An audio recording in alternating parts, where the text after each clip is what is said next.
Hi friends, welcome back to my channel Dua gardening. कैसे हैं आप सब? उम्मीद है खैरियत से होंगे। दोस्तों, आज हम विजिट करेंगे एक नर्सरी का और हम ये जानेंगे कि हमें जब भी कोई पौधा ख़रीदना होता है तो किन किन बातों की एहतियात करनी है उसमें, और पौधा घर में लाने के बाद क्यों मर जाता है, रीज़न क्या है और उसकी तदाबीर क्या है। हम किस तरह नर्सरी से जो पौधा हम घर लाए हैं, मरते हुए पौधे को हम किस तरह बचा सकते हैं। तो आज की वीडियो होने वाली है बहुत ही ख़ास। मेरे साथ वीडियो के एंड तक बने रहिएगा। दोस्तों, सबसे पहले हमें पौधा किस तरह का, कौन सा पौधा खरीदना है और हम क्या चाहते हैं कि हमारे घर में किस तरह का पौधा हो। फूल वाला पौधा हो, फूल के साथ खुशबू भी आए, खुशबू वाला भी पौधा हो, या सिर्फ पत्तों की खूबसूरती हो, सिर्फ खूबसूरती वाला पौधा हो, या अगर हमें सब्ज़ी वाले चाहिए प्लांट्स, या सब्ज़ी और फल वाले अगर पौधे चाहिए, हाइब्रिड वैरायटी के छोटे पौधे आते हैं तो फल भी देते हैं गमले में ही। तो हमने सोचा हुआ है कि हमें किस किस तरह के पौधे चाहिए।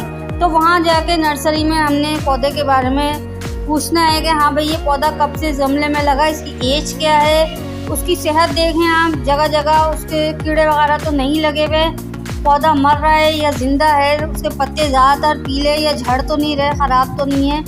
इस तरह की सारी एहतियातें आपको करनी है, और उस पर कौन कौन से कीड़े अटैक करते हैं और उसकी दवा भी नर्सरी में साथ ही साथ लेके आनी है।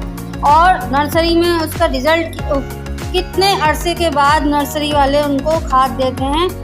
हर तरह की जानकारी, पूरी जानकारी आप नर्सरी से उठाएं। जिस भी पौधे को आप लें, ख़रीदें और उसके बाद घर लाएं। ये देखें, ये एफोर्बिया मिली का बहुत ही खूबसूरत सा पौधा है, क्राउन ऑफ थॉर्न्स, कांटों का बादशाह। इसमें भर भर के फूल आए हुए हैं। नर्सरी आप जाएंगे तो आपको बेशुमार, ये देखें, ये पाम ट्री है छोटा सा, और ये कोलियस के पौधे बहुत सारे रखे हैं, पीपल भी है और बहुत सारे पौधे हैं। ड्रेसीना की यहाँ पे बहुत सारी वैरायटीज़ हैं, ईवल आई रखा हुआ है, बहुत सारे यहाँ पे पौधे हैं, छोटे छोटे गमलों में हैं।